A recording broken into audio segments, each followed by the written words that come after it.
ইন্নাল্লাহা ইয়া'মুরুকুম আন তু'আদ্দুল আমানাতি ইলা আহলিহা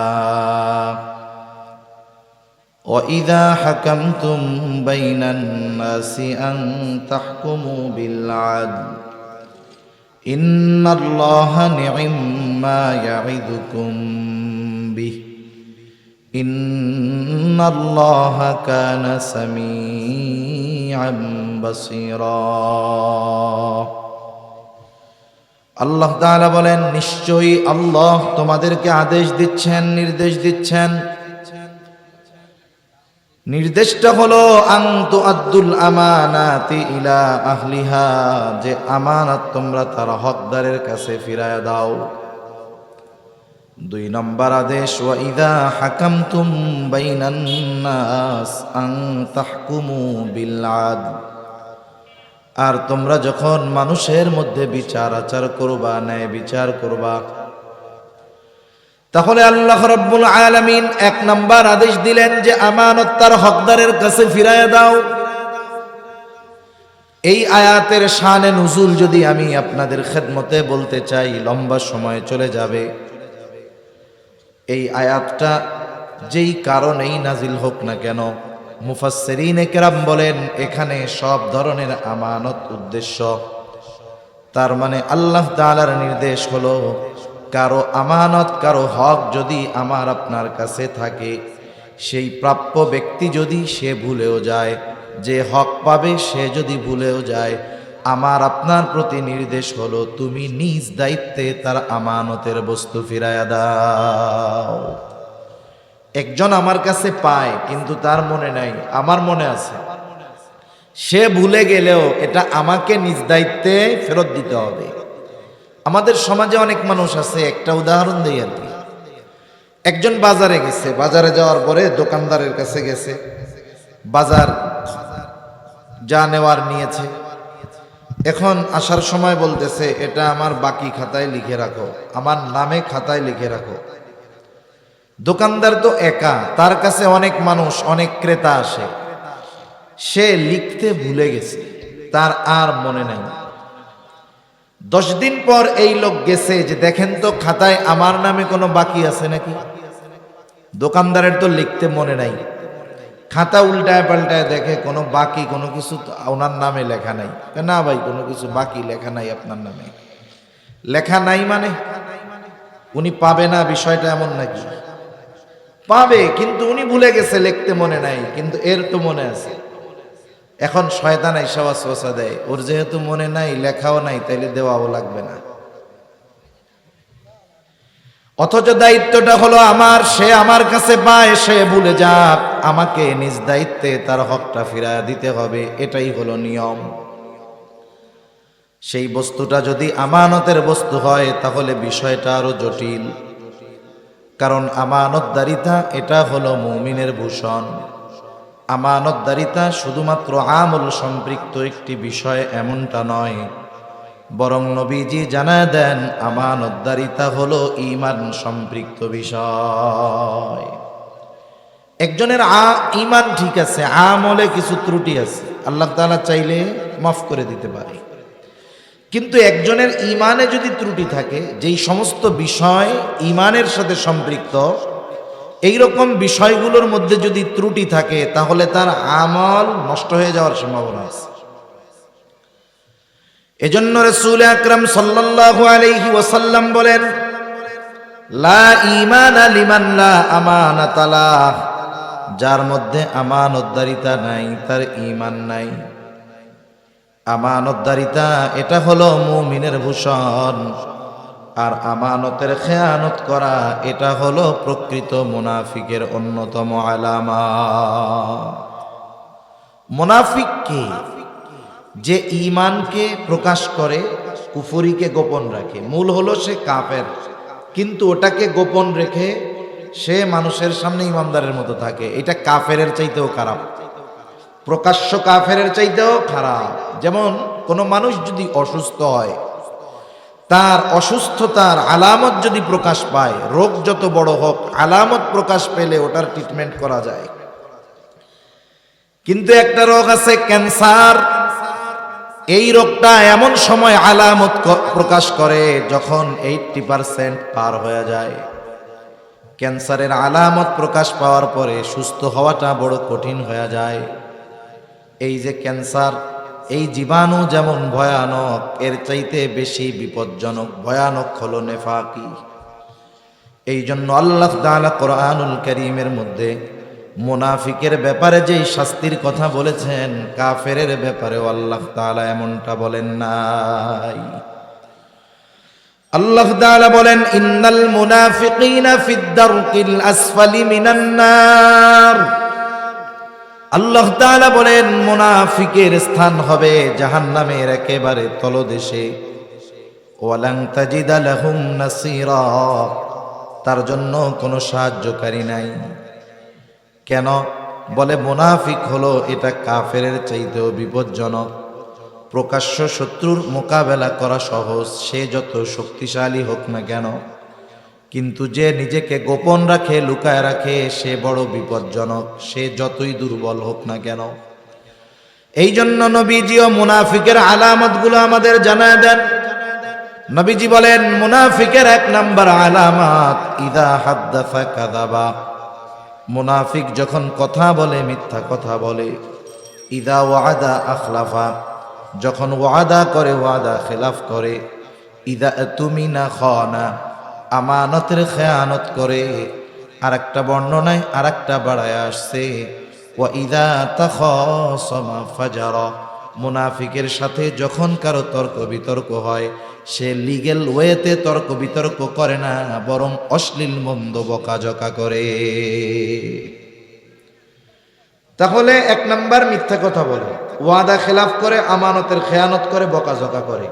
আচ্ছা, আপনারা এখানে যারা আছেন, আপনাদের সমাজে, আমাদের সমাজে নামাজ পড়ে, আবার এই মুনাফিকের 4 আলামত পাওয়া যায়। এরকম নামাজি সমাজে কম বেশি আছে না নাই? বহুত আছে আলামত মুনাফিকের, ওগুলা পাওয়া যায় নামাজির মধ্যে, হাজির মধ্যে, ভালো মানুষের মধ্যে, যাকে আমরা ভালো মানুষ মনে করি। মুনাফিকের আলামত হলো এমন এক ভাইরাস, এটা ঈমান ধ্বংসের কারণ হয়ে যেতে পারে। এই জন্য এই আলামতগুলো যদি মুমিনের মধ্যে থাকে, ধুয়ে মুছে সাফ করে ফেলার দরকার। তাহলে এই মুনাফিকের আলামতগুলোর মধ্যে অন্যতম একটি আলামত হলো ইদা তুমিনা খানা, আমানতের খেয়ানত করা। আর মুমিন আমানতের হেফাজত করবে, এটাই তো মুমিনের ভূষণ। এখন বিষয় হলো, যেই বিষয়টার সম্পৃক্ততা ঈমানের সাথে, এই বিষয়গুলোর ব্যাপারে প্রত্যেকটা মুমিনের বিস্তারিত ধারণা থাকার দরকার আছে না নাই? প্রত্যেকটা মুমিনের বিস্তারিত ধারণা থাকার দরকার। এখানে একটা টিস্যু আনেন, এরপরে একটু গরম পানি দেন, চিনি দিনি যারা পানিও যাইলেন না, যাও যাইলেন।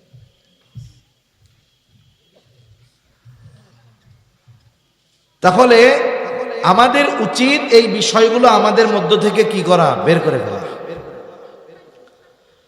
আমানতদারিতার ব্যাপারে স্বচ্ছ ধারণা থাকার দরকার।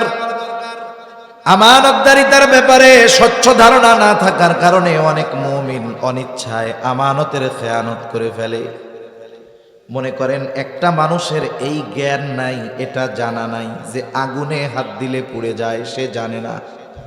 কিন্তু বলেন তো, না জেনে সে যদি আগুনের মধ্যে হাত দিয়ে দেয়, আগুন কি বলবে নাকি? উনি তো জানে না, পোড়ানোর দরকার নেই, বলবে না পুড়ে যাবে? আমানতদারিতার বিষয় আমাদের জানা জরুরি ছিল, আমরা জানি নাই বিধায় ওই ধরনের কাজ করলে যে খেয়ানত হবে না, বিষয়টা এমন নয়। এই জন্য এই বিষয়গুলোর ব্যাপারে স্বচ্ছ ধারণা আমাদের সকলের থাকার দরকার। তাহলে আসেন আমরা একটু জানি, যেই কয়েকটা আমার জেহেনে আসে, মনে আসে, আমি সেই কয়েকটা বলবো। 1 নাম্বার, আমানতদারিতা হয় লেনদেনের মধ্যে, আদান প্রদানের মধ্যে। একজন আমার আপনার কাছে আমানত রেখেছে, দায়িত্ব হলো হুবহু আমানতের ওই বস্তুটাকে হেফাজত করা। আমানত আর সাধারণ জমা, এই দুইটার মধ্যে মাসালাগত তফাত আছে। কেউ যদি আমাকে আপনাকে বলে, হুজুর এই টাকাটা আপনার কাছে আমানত রাখলাম, 1000 টাকার পুরান একটা নোট, আমি যদি চিন্তা করি বাজার থেকে এই টাকাটা দিয়ে বাজার করে নিয়ে যাই, পরে চাইলে তাকে নতুন আর একটা নোট দিয়ে দিব, যদি সে আমানত রাখে তাহলে আমার আপনার এই অধিকার নাই তার ওই পুরান নোটটা খরচ করে ফেলা। বরং যেটাই আমানত রেখেছে সেটা ছেঁড়া হোক আর নতুন হোক, ওইটাই হুবহু আমাকে আপনাকে সংরক্ষণ করতে হবে। এটাই হলো আমানতদারিতা। আমি অনেক আগের মানুষের কথা বলবো না, একেবারে নিয়ারেস্ট নিকটবর্তী অতীতের কিছু মানুষের কথা বলি। যেমন আল্লামা শাহ আহমদ শফি রহমতুল্লাহ আলাইহের পরে হাটহাজারীর মুহতামিম ছিলেন আল্লামা ইয়াহইয়া রহমতুল্লাহ আলাই। খুব বুজুর্গ একজন মানুষ। উনি মারা যাওয়ার পরে ওনার ব্যাগের মধ্যে ছেলেরা যখন খুঁজতেছে কি পাওয়া যায় কি আছে, খুঁজে দেখতেছে কয়েকটা কাগজের মধ্যে প্যাকেটের মধ্যে কিছু কিছু লোকের আমানত আছে। কোন তারিখে আমানত রাখছে, কে রাখছে, এমনও আমানত ওনার কাছে রাখা আছে, তার নাম ঠিকানা সব আছে, কিন্তু তার মোবাইল নাম্বার নাই, কারণ এত আগে রাখছে, ওই সময় মোবাইলই ছিল না। হুবহু যেইটা রাখছে ওই রকম টাকা পয়সা ওই প্যাকেট করে রাখছে। কিছু কিছু টাকার মধ্যে ফাঙ্গাস পড়ে গেছে এতকাল থাকার কারণে। সেজন্য আমানতের বিষয়টা একটু ব্যতিক্রম। কারো আমানত যদি আমার আপনার কাছে থাকে, সেটা আমানতের বস্তু হোক আর সাধারণ হকের বস্তু হোক, আমার আপনার উচিত এই বিষয়গুলো যথাযথভাবে মালিককে ফিরায় দেওয়া। ঠিক কিনা বলেন? সেজন্য সাধারণত লেনদেনের ক্ষেত্রে এই বিষয়টা আমাদের কম বেশি জানা আছে, এজন্য এটা আর লম্বা করব না। 2 নাম্বার, আমানতদারিতা হয় কথার মধ্যে, কথাও কিন্তু আমানত হয়। রাসূল আকরাম সাল্লাল্লাহু আলাইহি ওয়াসাল্লাম বলেন, ইযা হাদ্দাসা আর-রাজুলু সুম্মা ইলতাফাতা ফাহিয়া আমানাতুন। নবী বলেন, যখন কেউ কথা বলে আর এদিকে সেদিকে তাকায়, ফাহিয়া আমানাতুন, ওই কথাটাও আমানত হয়ে যায়। কেউ আমার আপনার কাছে এসে কথা বলতেছে, কথা বলার সময় এদিকে তাকায় ওইদিকে তাকায়, কেন তাকায়? আপনি আমি বুঝতেই পারি যে সে চায় না তার এই কথাটা আমি ব্যতীত অন্য কেউ শুনতে পাক। ঠিক কিনা বলেন? কিছু বলা লাগবে না, শুধু ডানে বামে তাকিয়ে কথা বলেছে, অটোমেটিকলি ওই কথাটা আমার আপনার কাছে আমানত, আমি অন্য কারো কাছে আর বলতে পারবো না। কিন্তু আমাদের অভ্যাসের ব্যতিক্রম। কেউ যদি বলে, হুজুর আপনার কাছে বললাম, আপনি আর কারো কাছে কিন্তু বইলেন না, কাজ সারা।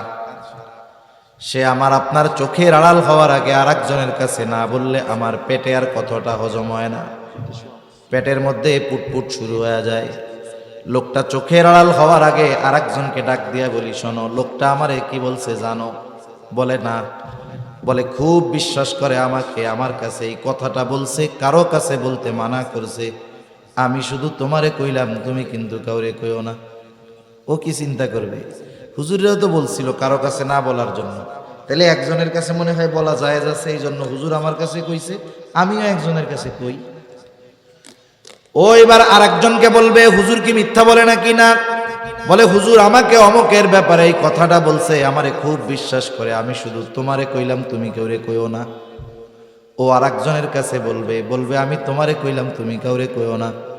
এইভাবে যেই কথাটা শুরুতে একজনের কাছে আমি বলছি আমি একজনের কাছে, দুপুর হইতে হইতে ওই কথাটা পৌঁছায় গেল 100 জনের কাছে। বলেন তো খেয়ানত কি একটা আছে নাকি 100টা হয়ে গেছে? এখন কথা হইল 100 খেয়ানত কেমনে হইল, কেন হইল? বলে 100 খেয়ানত হওয়ার কারণে দায়ী হলাম আমি। এই জন্য নবীজি বলেন, দুনিয়াতে কেউ যদি কোনো ভালো কাজের সূচনা করে, নেক কাজের সূচনা করে, ওই ভালো কাজ, নেকের কাজ দুনিয়াতে যতদিন চলে, যত মানুষ করে, ওই শুরু করনেওয়ালা কবরে শুয়ে শুয়ে ওর ওই ভালো কাজের প্রতিদান পেতে থাকে। আবার দুনিয়াতে কারো দ্বারা যখন কোনো মন্দ কাজের সূচনা হয়, ওই মন্দ কাজ দুনিয়ায় যতদিন চলে, যতজন করে, নবীজি বলেন সকলের গোনা ওই প্রথম যে শুরু করেছে তার আমল নামায় যোগ হয়ে যায়। এরপরে নবী বলেন, পৃথিবীতে যত হত্যাকাণ্ড ঘটে, কারণবিহীন হত্যাকাণ্ড, বিনা কারণে যত হত্যাকাণ্ড ঘটে, অন্যায়ভাবে যত হত্যাকাণ্ড ঘটে, সকল হত্যাকাণ্ডের গোনা আদম আলাইহিস সালামের ওই সন্তান যার দ্বারা প্রথম হত্যাকাণ্ড সংগঠিত হয়েছে তার আমলনামায় যোগ হতে থাকে। কিয়ামত পর্যন্ত যতগুলা হবে সবগুলার গোনা সমপরিমাণ ওর আমলনামায় যোগ হবে। কেন? বলে এই পৃথিবীতে সর্বপ্রথম অন্যায়ভাবে হত্যাকাণ্ড তার দ্বারা শুরু হয়েছে। এখন আমি প্রথমে বলার কারণে 100 জনের কাছে পৌঁছাইছে, তাহলে আমি বলছি 1 জনের কাছে, কিন্তু আমার গুনাহ হবে কমপক্ষে 100টা খেয়ানতের। এই জন্য এই বিষয়গুলো সতর্ক থাকার দরকার। আবার অনেক সময় এটাও বুঝতে হবে কোন কথা আমানত আর কোন কথা আমানত নয়।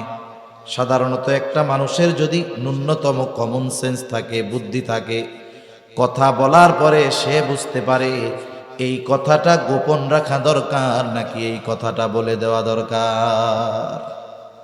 মনে করেন একজন ওয়াজ টোয়াজ শুনে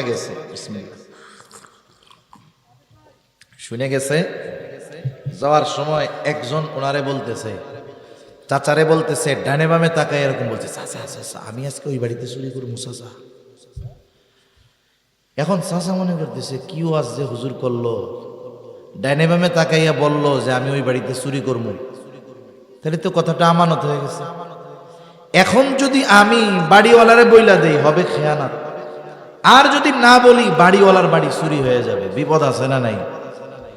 এখন বলেন তো, আপনার কাছে কেউ যদি গোপনে এসে এমন কোনো কথা বলে যেই কথার দ্বারা মানুষের ক্ষতি হবে, ইসলামের ক্ষতি হবে, দেশের ক্ষতি হবে, এই ধরনের কথা গোপন রাখা যাবে না বলে দিতে হবে? সতর্ক করে দিতে হবে, এগুলো বলা দরকার।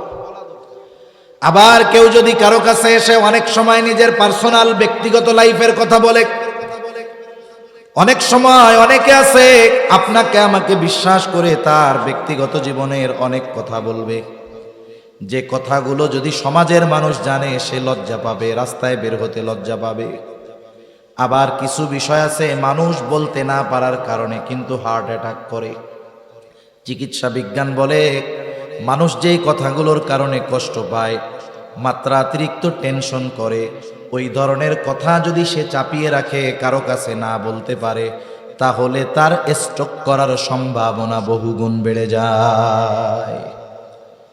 এখন মনে করেন আমার আপনার কাছে আইসা একজন গোপনে তার সব কথা বলছে, কিছু পারিবারিক কথা বলছে, মনে করেন কথাবার্তা এমন অবস্থায় গেছে বউ দইরা তারে পিটাইছে কথার কথা।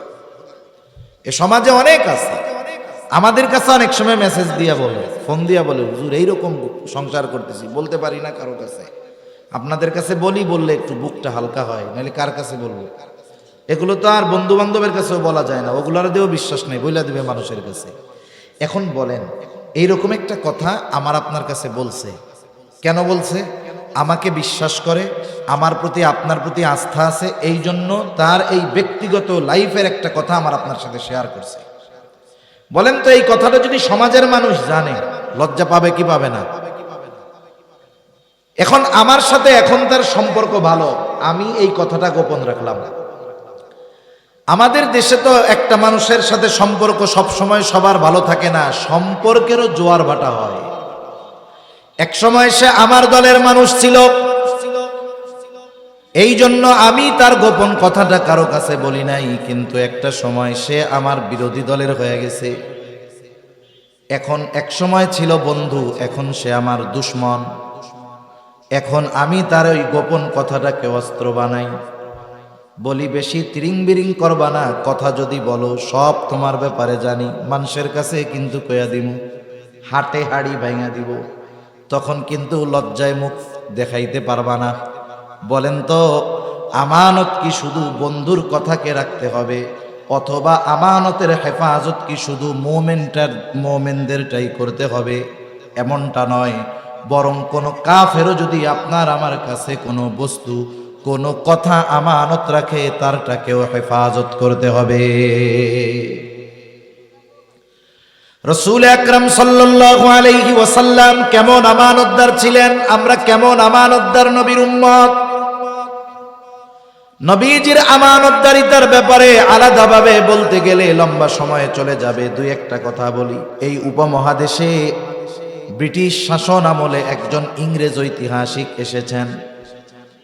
তিনি এখানে এসে দেখলেন মুসলমানদের সাথে মিশলেন, মুসলমানদের আচার আচরণ আখলাকে তিনি মুগ্ধ হয়ে গেলেন। তিনি জানতে আগ্রহী হলেন মুসলমানেরা এই ধরনের আখলাক কিভাবে অর্জন করলো। তিনি আলোচনা তাদের সাথে চলাফেরার মাধ্যমে জানতে পারলেন মুসলমানেরা এই আখলাক অর্জন করেছে মুহাম্মাদুর রাসূলুল্লাহ সাল্লাল্লাহু আলাইহি ওয়াসাল্লামের থেকে।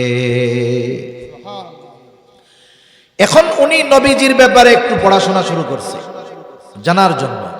উনি নবীজির ব্যাপারে ব্যাপক জানা শোনার পরে উনি একটা নবীজির জীবনী লিখছে, সিরাত লিখছে। এই সিরাতে উনি নবীজির আখলাকগুলোকে, চরিত্রগুলোকে আলাদা আলাদাভাবে সুন্দরভাবে উল্লেখ করছে। একজন অমুসলিম সে তার ভাষায় নবীজির ব্যাপারে বলতেছে যে মুহাম্মদ এমন আমানতদার বিশ্বস্ত মানুষ ছিল, সে মুসলমানদের প্রফেট, মুসলমানদের নবী। তাকে নবুয়ত দেওয়ার আগেই সে কাফেরদের কাছ থেকেই আল আমিন, আস-সাদিক, সত্যবাদী, আমানতদার এই উপাধি তারা সে লাভ করেছিল। সুবহানাল্লাহ। সে এতটা পরিমাণ আমানতদার ছিল যে তার ঘোর শত্রু নির্দ্বিধায় তার কাছে আমানত রাখত। মানে তার শত্রু তার কাছে আমানত রাখতে কোনো কুণ্ঠাবোধ করত না, সংকোচবোধ করত না। তারা জানতো যে আমরা মুহাম্মাদের যতই বিরোধিতা করি না কেন, মুহাম্মদ এই বিরোধিতার কারণে, শত্রুতার কারণে কখনো আমাদের আমানতের খেয়ানত করবে না। সুবহানাল্লাহ। যার বিরুদ্ধে, যাকে হত্যার ষড়যন্ত্র করতেছে, তার কাছে আমানতের বস্তু নির্দ্বিধায় রাখতেছে। কেমন আমানতদার নবী ছিলেন।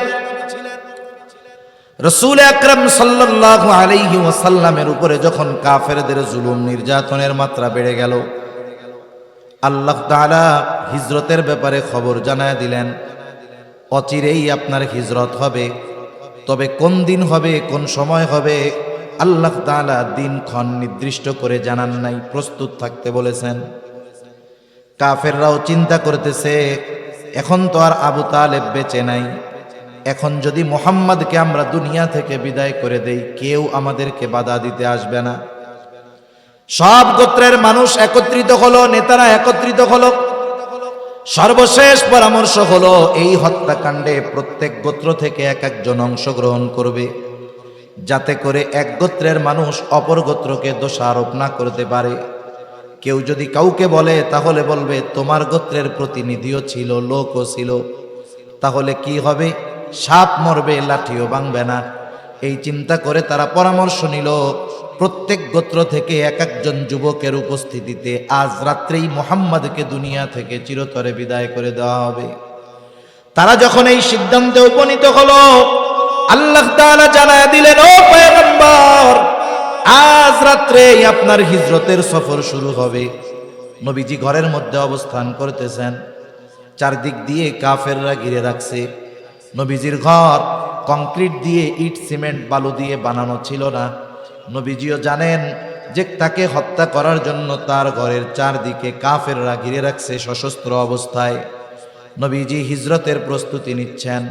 নিজের ঘরে হযরত আলী রাদিয়াল্লাহু তাআলা আনহুকে রেখে নবীজি হিজরতের উদ্দেশ্যে বের হলেন। আল্লাহ তাআলা তাদের চোখের উপরে পর্দা ফালায়া দিল। নবীজি নির্দ্বিধায় বের হয়ে গেলেন। এখন কথা হলো, কেন আলী রাদিয়াল্লাহু তাআলা আনহুকে নিজের বিছানায় রেখে গেলেন? কারণ নবীজি যখন হিজরত করবেন তখনও নবীজির কাছে কাফেরদের রাখা কিছু আমানত ছিল। আমরা হলে চিন্তা করতাম যাদের কারণে দেশ ছাড়া লাগতেছে তাদের সম্পদ ফেরত দেওয়ার দরকার কি, এগুলো নিয়ে যাই। কিন্তু নবীজি যাদের কারণে হিজরত করা লাগতেছে, দেশ ছাড়া লাগতেছে, মক্কা থেকে মদিনায় চলে যাওয়া লাগতেছে, নবীজি মদিনায় গেছেন আল্লাহ তাআলার নির্দেশ, ঠিক আছে, কিন্তু দৃশ্যমান কিছু কারণ আছে। নবীজি যখন মক্কা থেকে মদিনায় যান, এর দৃশ্যমান কারণগুলোর মধ্যে অন্যতম কারণ হলো কাফেরদের মাত্রাতিরিক্ত অত্যাচার, জুলুম। নবীজি যখন মদিনার উদ্দেশ্যে রওনা হয়েছেন, বারবার নবীজি কাবার দিকে ফিরে তাকায়, বায়তুল্লাহর দিকে তাকায়। নবীজির দু চোখ দিয়ে অশ্রু পড়তেছে, আর নবীজি বলতেছেন, ও মক্কা, আমি তোমার বুকে অতিবাহিত হয়েছে আমার শৈশব, কৈশোর, যৌবন। ও মক্কারে, আমি তো কখনো তোমাকে ছেড়ে যেতে চাই নাই, কারণ তোমার বুকেই আছে বায়তুল্লাহ, আল্লাহর ঘর। কিন্তু তোমার বুকে বসবাসকারী কিছু সন্তান আমাকে তোমার কাছে থাকতে দিল না। তাহলে কত কষ্ট, কত ব্যথা, এটা নিয়ে নবীজি মদিনার উদ্দেশ্যে হিজরত করেছেন। যাদের কারণে এই মদিনায় হিজরত করতে হচ্ছে, এই মুহাব্বতের কাবা মক্কা ছেড়ে যেতে হচ্ছে, তাদের আমানত, তাদের সম্পদ নবীজির কাছে আছে। আর নবীজি ওই সম্পদ যথাযথভাবে তাদের কাছে ফিরিয়ে দেওয়ার ব্যবস্থা করে এরপরে সফর শুরু করেছেন। সুবহান। এটা একজন মানুষ, আমরা বলতেছি আমাদের দ্বারা বলা সহজ, আমরা শুনতেছি আমাদের দ্বারা শোনাও সহজ, কিন্তু ওই পর্যায়ের আমানতদারিতা অর্জন করা, এটা আমাদের জন্য বাস্তবেই অনেক কঠিন। এমন আমানতদার নবীর উম্মত আমরা, এই জন্য আমাদেরকেও আমানতদার হওয়ার দরকার। তাহলে এক নাম্বার জানলাম, লেনদেনের মধ্যে আমাদের আমানতদারিতা অর্জন করতে হবে। 2 নাম্বার, কথার ক্ষেত্রেও আমানতদারিতার প্রমাণ দিতে হবে। 3 নাম্বার, দায়িত্ব আমানত, ছোট বড় সকল দায়িত্ব আমানত। এখন তো এমন এক জামানা চলতেছে, যেই জামানায় দায়িত্ব নেওয়ার জন্য প্রতিযোগিতা করা হয়, আবার অনেক সময় দায়িত্ব কেনার জন্য বিপুল অঙ্কের টাকা ব্যয় করা হয়। অনেক টাকা ব্যয় করে মানুষ দায়িত্ব নিতে চায়। আমি কাউকে ইন্ডিকেট করে উদ্দেশ্য করে বলতেছি না, যা দেখি তাই বলি। মনে করেন অনেক জায়গায় শুনি এরকম যে নমিনেশন, চেয়ারম্যানই নমিনেশন নিতে 5 কোটি টাকা লাগছে। কত ব্যয় হয়েছে? 5 কোটি টাকা।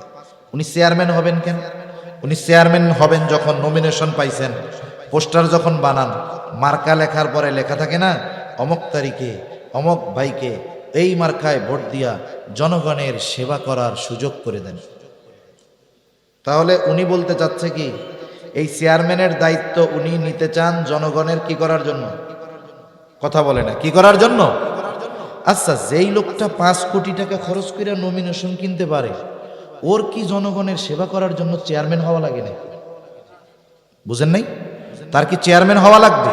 তারে তো আল্লাহ অনেক টাকা দিচ্ছে, তাইলে সেবা করে না কেন? বুঝবেন, সে দায়িত্ব কিনেছে। সে দায়িত্ব কি করেছে? দায়িত্ব কিনেছে। অথচ এমন এক জামানা ছিল, মানুষ দায়িত্ব নিত না, বরং দায়িত্বের কথা শুনলে পালায়া যাইত।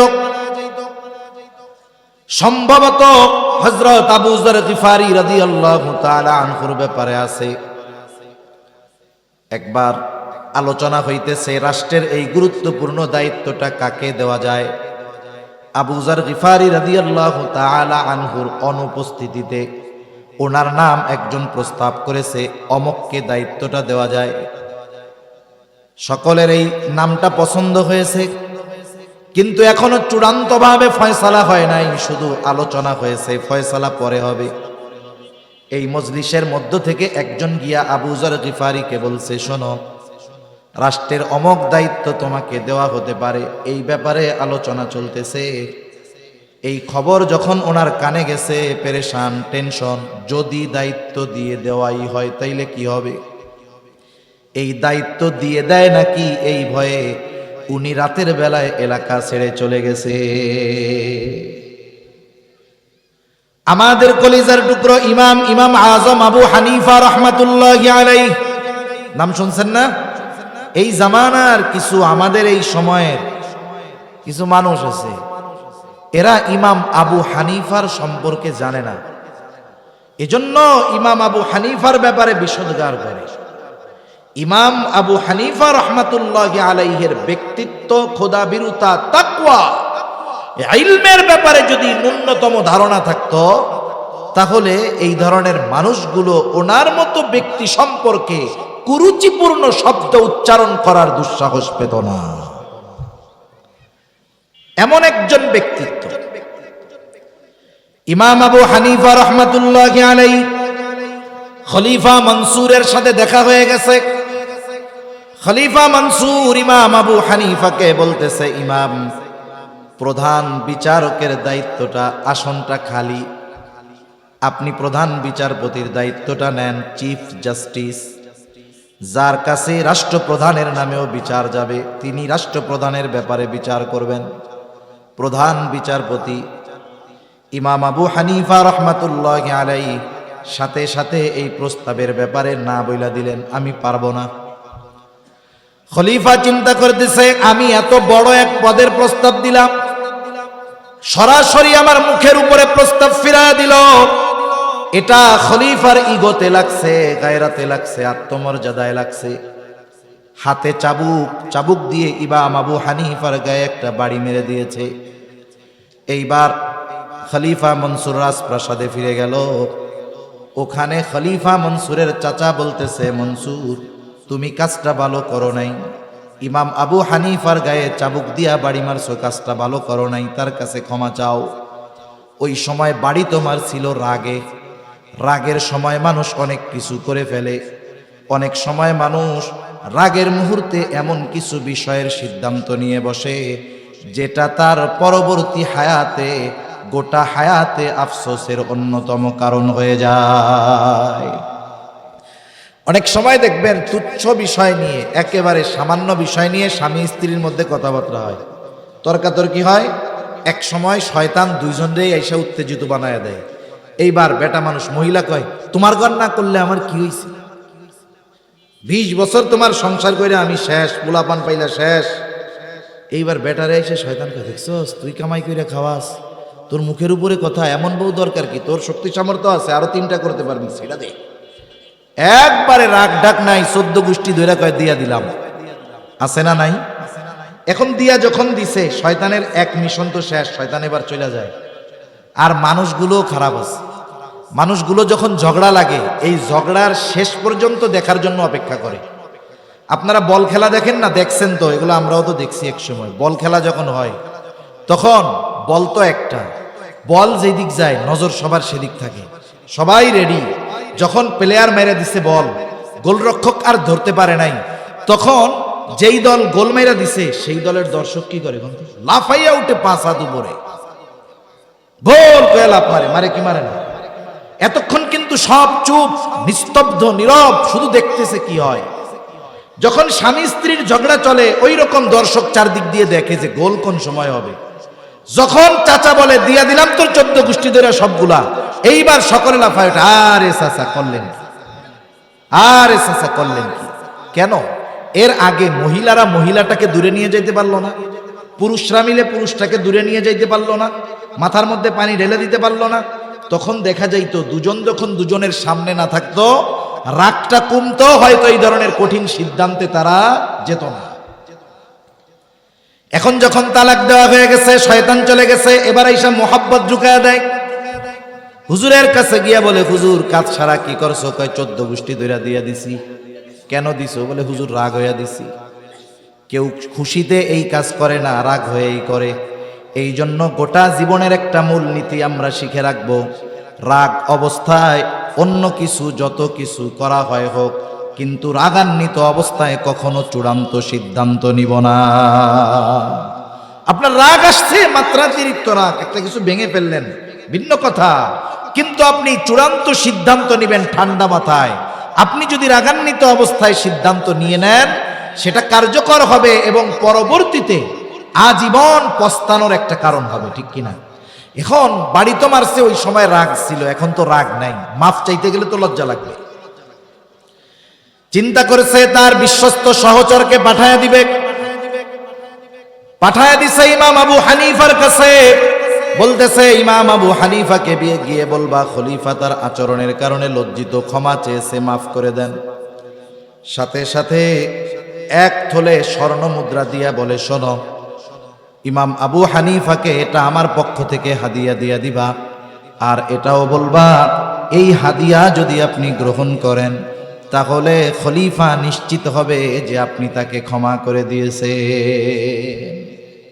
লোকটা চলে গেছে ইমাম আবু হানিফার কাছে। ইমাম আবু হানিফার কাছে গিয়ে বলতেছে যে খলিফা ওই আচরণের জন্য লজ্জিত, দুঃখিত, মাপ চাইছে, মাফ করে দেন। ইমাম আবু হানিফা বললেন ঠিক আছে, মাফ করে দিছি।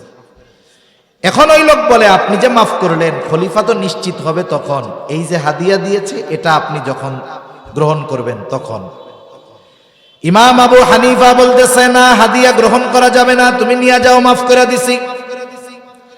লোকটা বারবার জোরাজুরি করার পরে বলতেছে খলিফা হাদিয়াটা পাঠিয়েছে, আপনি রাখেন। ইমাম আবু হানিফা বলতেছে না, রাখা যাবে না। লোকটা বলে আপনি রাখেন, আপনার ব্যবহার করার দরকার নাই, আপনি দরকার হয় কাউকে সদকা করে দিয়েন। ইমাম আবু হানিফা বলতেছে তোমার কাছ থেকে রাখার পর এটা আমি সদকা করলাম নাকি নিজে ব্যবহার করলাম সেটা বিষয় নয়, বরং তোমার খলিফা জানবে ইমাম আবু হানিফা আমার হাদিয়া গ্রহণ করেছে, এটাই হবে মূল বিষয়। এজন্য রাখা যাবে না, ফেরত নিয়ে যাবে। লোকটা আরো জোরাজুরি করতেছে। এইবার ইমাম আবু হানিফা বলতেছে তোমার খলিফা আমাকে এত হাদিয়া দিল, পেল কোথায়? কোন রাষ্ট্রের পরিচালক ওই রাষ্ট্রের সম্পদের মালিক নয়, বরং রক্ষণাবেক্ষণের দায়িত্ব তাকে দেওয়া হয়েছে। এজন্য আমাদের দেশের সিস্টেম যেটা, মেম্বারের একটা সম্মানী ভাতা আছে না নাই? চেয়ারম্যানের, এমপি সাহেবের, মন্ত্রীর, প্রাইম মিনিস্টারের, রাষ্ট্রপতি, প্রত্যেক দেশে এই সিস্টেম আছে। আফসোস কি জানেন, করোনাকালীন সময়ে ইংল্যান্ডের প্রধানমন্ত্রী কি ক্যামেরন যেন এটার নাম, এই বলতেছে আমি প্রধানমন্ত্রিত্ব ছাইড়া দিব। কেন? বলে আমি এই প্রধানমন্ত্রীর দায়িত্ব নেওয়ার পরে আমার সংসারের খরচ চালাইতে পারতেছি না। ইংল্যান্ডের প্রধানমন্ত্রী বলতেছে আমি প্রধানমন্ত্রিত্ব ছেড়ে দিব। কেন? বলে আমি যা পাই এ দিয়ে আমার পরিবারের খরচ চলে না। আর আমাদের দেশে কোনো মতে মেম্বার একটা হইতে পারলে হইছে। 5 বছর আগে গাছতলায় বাড়ি ছিল, 5 বছর পরে 5 তলা, মাশাআল্লাহ। কোথায় গেছে অবস্থা, কোথায় আমানতদারিতা? ইমাম আবু হানিফা বলতেছে শোনো, খলিফাকে রাষ্ট্রের পক্ষ থেকে যেই পরিমাণ ভাতা দেওয়া হয়, ভাতা, ওর বাইরে একটা টাকা নিজের কাজে ব্যবহার করার অনুমতি নাই। যেহেতু উনি রাষ্ট্রীয় কোষাগার থেকে এটা দিয়েছে, এটা আমাকে দেওয়া তার জন্য বৈধ হবে না। এটা তাকে তুমি ফিরাইয়া দিবা এবং এটাও বলবা রাষ্ট্রীয় কোষাগার থেকে শুধুমাত্র যেই পরিমাণ তার জন্য ভাতা, এর বাইরে একটা দিরহাম সে নিজের কাজে ব্যয় করতে পারবে না, তাহলে আমানতের খেয়ানত হবে। লোকটা গিয়া এইবার খলিফার কাছে আরো তেল মশলা লাগায়া কথাটা বলছে। এইবার খলিফা এতটা রাগান্বিত হলো, খলিফা এবার ফোর্স পাঠায় দিছে, যাও ইমাম আবু হানিফাকে জেলখানার মধ্যে আটকায় দাও, আটকায় রাখো। জেলখানার মধ্যে আটকায় দেওয়া হলো, চাবুক দিয়ে আঘাত করা হতো আর বলা হতো তুমি যদি প্রধান বিচারকের দায়িত্ব গ্রহণ করো তোমাকে ছেড়ে দেওয়া হবে। ইমাম আবু হানিফার উপরে এই রকম জুলুম নির্যাতন চলার পরেও ইমাম আবু হানিফা খলিফার দায়িত্ব গ্রহণ করেন নাই। ইমাম আবু হানিফা প্রধান বিচারকের দায়িত্ব গ্রহণ করেন নাই খলিফার এত চাপের পরেও। এখানে একটা বিষয় ক্লিয়ার করার দরকার, গোটা দুনিয়াতে 2 শ্রেণীর মানুষ জেলখানায় যায়। কয় শ্রেণীর? একটু কথা বলেন, কয় শ্রেণীর?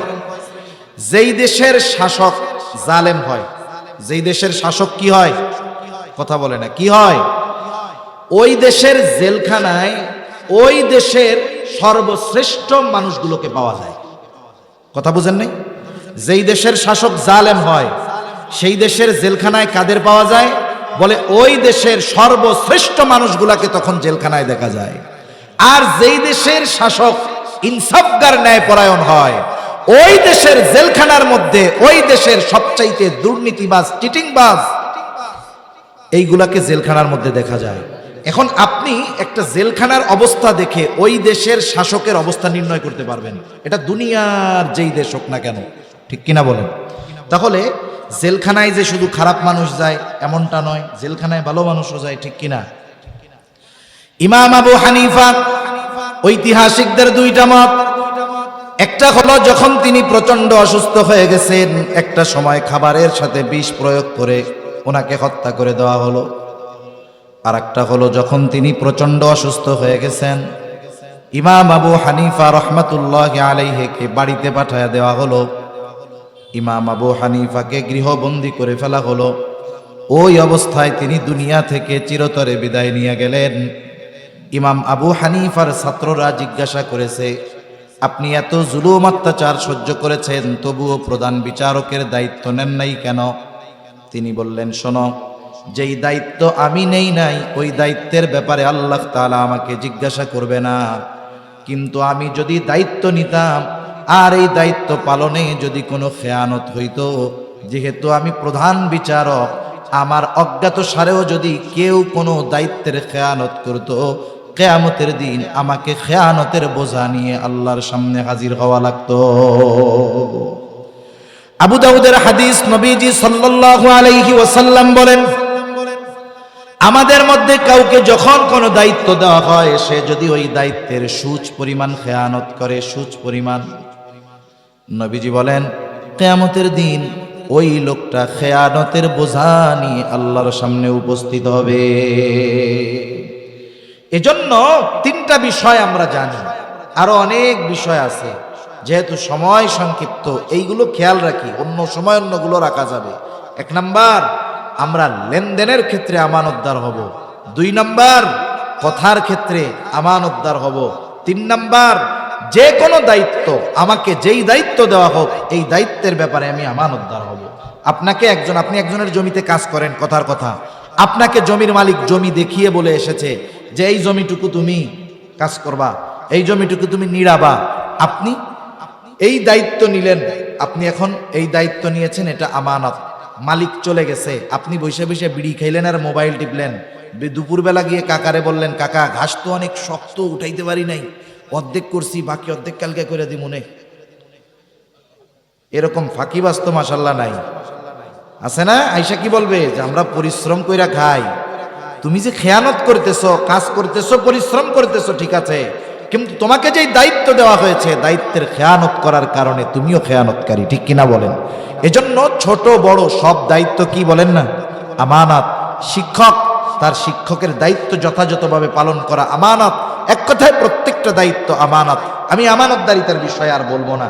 দ্বিতীয় বিষয় যেটা, আল্লাহ তাআলা বলেন, ওয়াইদা হাকামতুম বাইনান নাসি আন তাহকুমু বিল আদল, তোমরা যখন মানুষের মধ্যে বিচার আচার করবা, ন্যায় বিচার করবা, সেটা রাষ্ট্রের প্রধান বিচারক হোক, জজ কোর্টের জজ হোক, আর গ্রাম্য সালিশ হোক। গ্রাম্য সালিশের মধ্যে যখন কেউ বিচারের সুযোগ পাবে, আমাদের দেশে কিছু সালিশকারক আছে, এটা হলো কিসের করাত জানি কয়, 2 পাশেই কাটে। হ্যাঁ, রামের করাত, যাইতেও কাটে, আসতেও কাটে, আছে না? মনে করেন সালিশ হবে, বাদী বিবাদী, বাদীর কাছে যায় বলে যে শোনো, অভিযোগ তো দিছো, আমরা কিন্তু ওরে 5 লাখ জরিমানা করে দিব, 2 লাখ আমাকে দিতে হইব। ও চিন্তা করে 3 লাখ পাইলে তো হইছে। আবার এবার বিবাদীর কাছে যাই, শোন, তোর জরিমানা তো 10 লাখ করার সিদ্ধান্ত হয়েছে, আমাকে 2 লাখ দিস, 5 লাখ করে দিব। এই জায়গাও খাইলো, এই জায়গাও খাইলো। এরকম ন্যায় বিচারক তো আলহামদুলিল্লাহ নাই। সেজন্য একজন যদি 2 জন মুমিনের মধ্যেও ফয়সালাকারী হিসাবে তাকে নির্ধারিত করা হয়, এমনি 2 জনের মধ্যে দ্বন্দ্ব বাঁধছে, 2 জন আমাকে ডাক দিয়ে বলতেছে, ভাই আমাদের এই সমস্যাটা, এই বিবাদটা আপনি একটু মীমাংসা করে দেন। আমি যদি দেখি যে এখানে একজন আমার আপনজন, আমি যদি তার পক্ষে যাই, বলেন তো ইনসাফ হবে? আল্লাহ রাব্বুল আলামিন বলেন, ওয়ালা ইয়াজরিমান্নাকুম শানাআনু কওমিন আলা আল্লা তা'দিলু ই'দিলু হুয়া আকরাবু লিত্তাকওয়া।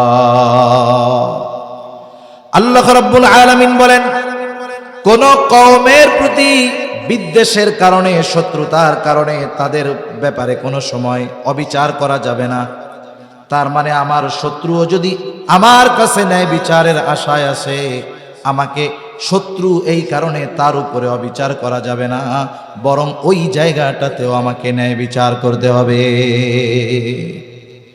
আমি 2টা ঘটনা বলে শেষ করে দিব। নামাজ মানে 8টায় না, 8টায় নামাজ। প্রথমত দেখেন, খলিফাতুল মুসলিমিন হযরত ওমর রাদিয়াল্লাহু তাআলা আনহু বাজারে গেছে। বাজারে গিয়ে একজন ইহুদির কাছ থেকে ঘোড়া কিনছে। গেছে কে? বলে খলিফাতুল মুসলিমিন ওমর রাদিয়াল্লাহু তাআলা আনহু। কে তিনি? বলে ওনার সময় তিনি প্রায় পৃথিবীর 3 ভাগের 1 ভাগ, এই 3 ভাগের 1 ভাগের শাসক হযরত ওমর রাদিয়াল্লাহু তাআলা আনহু গেছে বাজারে ঘোড়া কিনতে। কিনেছে কার কাছ থেকে? কিনছে একজন ইহুদির কাছ থেকে। ঘোড়াটা দেখে শুনে কিনে বাজারের বাইরে এসে উঠতে গেছে, এখন দেখে ঘোড়ার পায়ে সমস্যা। আবার তিনি বাহির থেকে ফিরে আসতেন বাজারের মধ্যে, ইহুদিকে এসে বলতেছে তোমার ঘোড়ায় সমস্যা, তোমার ঘোড়া তুমি ফেরত নাও। ইহুদি বলে না, আমার ঘোড়া ভালো, আপনি বড় ঘোড়া কিনছেন। আর খলিফাতুল মুসলিমিন বলে না, তোমার ঘোড়া ভালো না। দুইজনের মধ্যে তর্ক বিতর্ক লেগে গেছে। এইবার হযরত ওমর রাদিয়াল্লাহু তাআলা আনহু বলতেছেন, শোনো, তোমার আর আমার মধ্যে এই বিবাদ নিরসনের জন্য তৃতীয় আরেকজনকে তুমি বিচারক হিসাবে মানো। একজন ইহুদি, ওই সময় মুসলিমদের মধ্যে কেমন ন্যায় পরায়ণতা ছিল, সে আরেকজন ইহুদিকে তার পক্ষে বা বিচারের জন্য, সালিশ করার জন্য বিচারক হিসাবে নিযুক্ত করে নাই। সে একজন মুসলমান, তার নাম হলো সুরাই। বলতেছে, খলিফা, আমার আর আপনার মাঝে এই বিবাদ নিরসনের জন্য সুরাই যেই ফয়সালা দিবে আমি মেনে নিব। খলিফাতুল মুসলিমিন বললেন, হ্যাঁ ঠিক আছে, আমরা যদি আমাদের দেশের বড় কোনো নেতার ব্যাপারে এই রকম সালিশ দেওয়ার সুযোগ পাই, সালিশ করার, তাইলে আমার নেতা উনি আসলে কি হকদার নাকি না হক, নাকি উনি জালেম, ওইটা দেখবো না। যে ওনার বিরুদ্ধে বিচার চাইবে তার ঠ্যাং ভাঙা দিয়া বলবো, স্যার আপনিই ঠিক। ঠিক কিনা বলেন? সুরাই কি করছে? সুরাই এইবার দুইজনের কথাই সুন্দরভাবে শুনছে। বিচারকের জন্য এটা একটা শিক্ষা, নবীজির এক হাদিসের মধ্যে আসছে, সে বাদী বিবাদী উভয়ের কথা সমগুরুত্ব সহকারে শুনবে, এরপরে ন্যায় পরায়ণতার ভিত্তিতে সে ফয়সালা দিবে। এখন উনি দুইজনের কথাই শুনছে, শোনার পরে বলতেছে, খলিফাতুল মুসলিমিন আপনি কি চান? বলে, আমি তো ঘোড়াটা ফেরত দিতে চাই। বলতেছে, আপনি ঘোড়া ফেরত দিবেন এবং ইহুদি ঘোড়া ফেরত নিতে বাধ্য। তবে আপনি যখন ঘোড়া কিনেছিলেন ঘোড়ার অবস্থা কেমন ছিল? বলে, যখন দেখছি তখন তো ভালো ছিল, কিনছি যখন ভালো ছিল, যখন বাজার থেকে বাহিরে নিয়ে গেলাম দেখলাম এই সমস্যা। বলে, খলিফাতুল মুসলিমিন ইহুদি ঘোড়া ফেরত নিতে বাধ্য, তবে আপনি যেমন ঘোড়া কিনেছেন তেমনটা তাকে ফেরত দিতে হবে। খলিফাতুল মুসলিমিন চুপ। একটু পরে বলতেছে, হ্যাঁ এটাই ন্যায় বিচার। এটাই কি বলেন? ন্যায় বিচার। এখন রায় দিছে, এটা কি খলিফার পক্ষে গেছে না বিপক্ষে গেছে? গোটা দুনিয়ার মধ্যে দেখবেন প্রধান বিচারক রায় যদি রাষ্ট্রপ্রধানের বিপক্ষে যায়, একেবারে চাকরিও শেষ, জীবন যাওয়ার আশঙ্কা, দেশান্তর হয়ে যেতে হবে। ঠিক কিনা বলেন? কিন্তু খলিফাতুল মুসলিমিন ওমর কি করলেন? সাথে সাথে বলতেছে, এটাই ন্যায় বিচার, তুমি আজকেই চলে যাও, কুফার প্রধান বিচারকের আসন খালি, আমি শিলমোহর মাইরা দিলাম, তোমার নিয়োগ দিয়ে দিলাম, আজকেই তুমি চলে যাও, আমার পক্ষ থেকে তোমাকে আজকে থেকে প্রধান বিচারকের দায়িত্ব দিয়ে দেওয়া হলো। এরা ন্যায় বিচার করে পাইছে পুরস্কার, আর আমরা ন্যায় বিচার করলে পাই তিরস্কার। এবার একটা হাদিস বলে আলোচনা শেষ। নবীজি সাল্লাল্লাহু আলাইহি ওয়াসাল্লামের কাছে একজন মহিলা চুরি করছে, তার ব্যাপারে বিচার আসছে। মহিলা হলো কুরাইশ বংশের মাখজুম গোত্রের মহিলা। কুরাইশ বংশের 3টা গোত্র ছিল সবচাইতে প্রসিদ্ধ। একটা হলো হাশেমি, যেই গোত্র হলো পৃথিবীর সর্বশ্রেষ্ঠ গোত্র। আমার আপনার নবী এই গোত্রে জন্মগ্রহণ করেছেন, কুরাইশ বংশের হাশেমি গোত্র।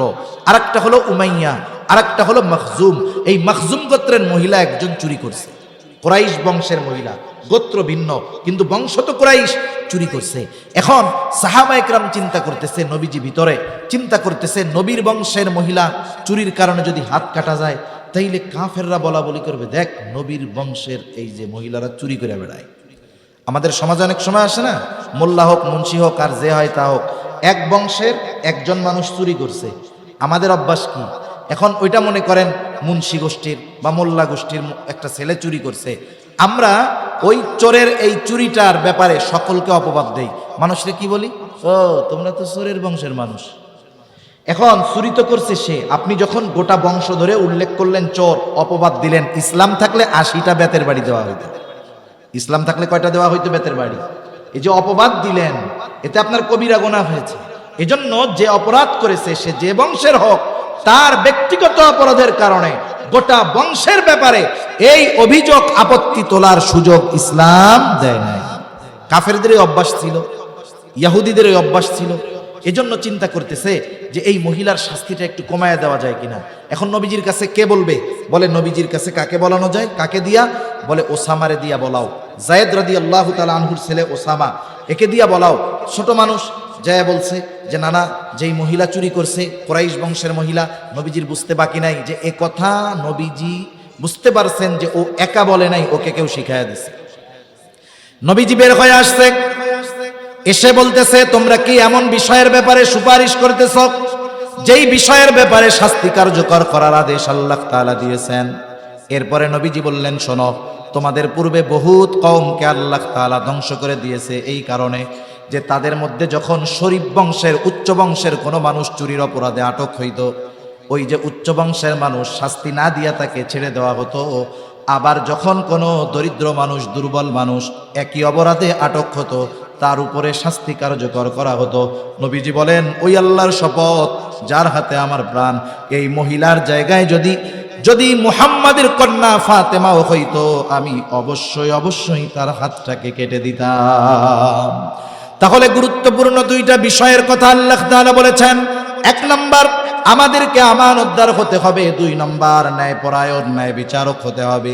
এই ন্যায় বিচার ঘরের মধ্যে হোক, সমাজে হোক, একেবারে জজ কোর্টের জজ হোক, একেবারে সুপ্রিম কোর্টের জজ হোক, যেই জায়গায় আমি আপনি বিচার করার সুযোগ পাবো, প্রত্যেক জায়গায় পক্ষপাতিত্ব না করে ন্যায় বিচার করতে হবে। এই দুইটা আদেশ দেওয়ার পরে আল্লাহ তাআলা বলেন, ইন্নাল্লাহা নি'ম্মা ইয়াইদুকুম বিহি। আল্লাহ তাআলা তোমাদের কতই না সুন্দর ওয়াজ করলেন। এখন এই দুইটা ওয়াজ শ্রবণ করার পরে আমরা কি সমালোচনা করি, আলোচনা করি, কি চিন্তা ভাবনা করি আর কি বলি, ওই দুই কথার উপরে আমল করি না করি, আল্লাহ দেখেন কি দেখেন না? এই জন্য আল্লাহ তাআলা কেমন যেন বলে, বান্দা এত সুন্দর দুইটা ওয়াজ করলাম, এই দুই ওয়াজের ব্যাপারে কি আলোচনা করো, কি সমালোচনা করো, কি বলা বলি করো, আমি আল্লাহ সব দেখি শুনি। কেন? বলে ইন্নাল্লাহা কানা সামিআন বাসীরা। নিশ্চয়ই আল্লাহ তাআলা হলেন সর্বশ্রোতা, সর্বদ্রষ্টা। তাই আমরা এই দুইটা গুণ অর্জন করবো তো ইনশাআল্লাহ। আল্লাহ তাআলা আমাদের পরিপূর্ণ আমানতদার, ইনসাফগার হওয়ার তৌফিক দান করুন। সকলে বলি আমিন। ওয়া আখিরু দাওয়ানা আনিল হামদুলিল্লাহি রাব্বিল আলামিন। আসসালামু আলাইকুম ওয়া রাহমাতুল্লাহি ওয়া বারাকাতুহু।